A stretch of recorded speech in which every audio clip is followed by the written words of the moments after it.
And we're so fortunate to have, again, a member of the Senate come all the way over to the House. This is startling. Senator Richard Blumenthal. Thank you. From Connecticut is right. Thank you, Mr. Chairman. And many of us in both the House and the Senate married above ourselves. So that is true in my case as well. And I appreciate your very warm welcome to the House. It would have been worth the price of admission just to hear you suggest that we ought to unleash the trial lawyers of the world. As a recovering trial lawyer myself and former Attorney General of Connecticut and U.S. Attorney, which leads me really to my question. As I think all of us know, these designations and laws are only as good as the enforcement of them. So when we apply sanctions, whether it's as a foreign terrorist organization or some other designation, my question always is, who's enforcing these provisions? How effective has it been? Let me ask all the members of the panel, in terms of the present sanctions regime, are there companies that we ought to be looking at that may be violating these sanctions? Because the Congress has investigatory powers. Is our Department of Treasury or State doing as much as they can or should? I understand that designating the Wagner Group as a foreign terrorist organization would enable stronger sanctions against anybody dealing with it. And I'm the lead co-sponsor in the Senate along with Senator Graham. It's bipartisan. As Senator Whitehouse said, we expect we'll get a vote, if not next week, hopefully very, very soon. And then I hope we will have a House vote as well. And I applaud Representative Cohn. I just read his bill, which I think is very, very effective, and that we'll have bipartisan support here as well, which obviously this session is helping to build. But I think in getting a vote, it helps to say this is going to have real impact because it will be enforced. And so I would like to hear from you about the record so far. Are there companies we should be looking at? You don't have to name them here. We can do it in a private meeting, but I would be very thankful for your suggestion. And I'll just begin with you. Happy to start. It's a great question. I think the difficulty with sanctions that it's often a game of whack-a-mole. You sanction some entities, and unfortunately, the sanctioning of Wagner Group front companies has been a bit sporadic, and it hasn't been well coordinated with our allies, especially the EU and UK. So I think we should continue the sanctions efforts, sanction more front companies as soon as we know about them. And at the Sentry, we know of quite a few that haven't been sanctioned, frankly, but we need to do it with our allies.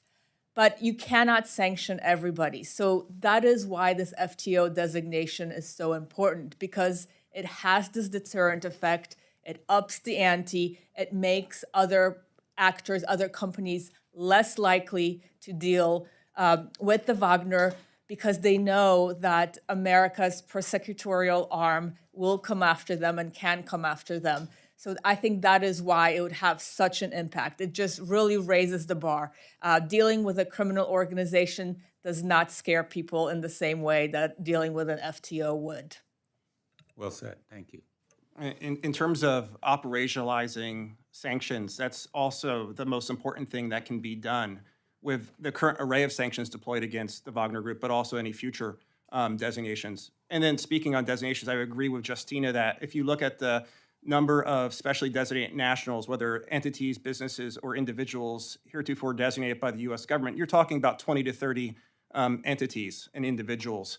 And you think about the scope and the size of Wagner, you're talking tens of thousands of individuals. So there's certainly more designation targets that can be pursued. Which targets would be the best to pursue, I think, is dependent on intelligence, but in law enforcement related expansion of authorities, which all the FTO designation would very likely provide, because that would increase, in my mind, the prioritization the U.S. government puts on the group if it is labeled a terrorist group, and that could generate more intelligence and law enforcement sources, cultivation of sources that can lead to more information that can allow us to actually have some tangible assets frozen associated with this group. To date, I'm not aware of any assets associated with the Wagner Group that have been frozen because of the U.S. government designations, nor am I aware of any prosecutions of Wagner individuals heretofore. Mr. Wright? Thank you, Senator. I don't have much further to add, other than that what we're dealing with here certainly is a terrorist network that is engaged in a number of shell companies all over the world. And so it certainly is a monumental enterprise. And what really an FTO designation does is it helps unleash all of those tools. The focus can be much like ISIS and Al-Qaida on stopping the flow of funds, stopping the flow of fighters, and stopping the flow of arms and munitions. Well, I want to thank all of you and regard this testimony as the beginning of a conversation. We'd like to reach out to each of you, Ms. Gudzowska, Mr. Blazakis, Mr. Wright, because enforcement is so important. And by the way, we have passed unanimously in the United States Senate a resolution sponsored by Senator Graham and myself to designate Russia as a state sponsor of terrorism. One of the high points of my service in the United States Senate was to present a copy of that resolution to President Zelensky in Kyiv, in his office. And we may doubt from time to time the moral force of what we do in the Congress. Very often we pass stuff and it seems to have no effect, but I can tell you in terms of the morale for the people of Ukraine, that resolution, the visit of the president, all of these actions that we take have real impact. And so I think designating the Wagner Group as a foreign terrorist organization would be in that same spirit and would have much the same effect. But when it comes right down to it, we do need enforcement. We need to make it count. So thank you all.